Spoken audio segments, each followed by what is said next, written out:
Welcome to this mini tutorial on filters in the task list. Filters are a great way to organize the tasks assigned to you. Limit the time you spend searching for a particular task by customizing your list filters. Filters are located at the top of the tasks list.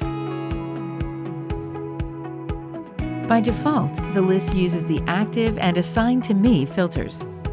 In order to change these, simply click on the right side of the filters to display the drop-down menu. From here, you can choose the criteria you want to use.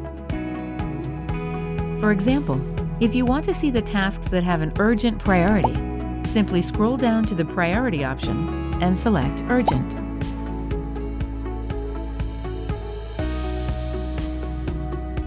To remove any filter, simply click on the X to the right. If you wish to clear all filters, go to the right-hand side and click on Clear Filters.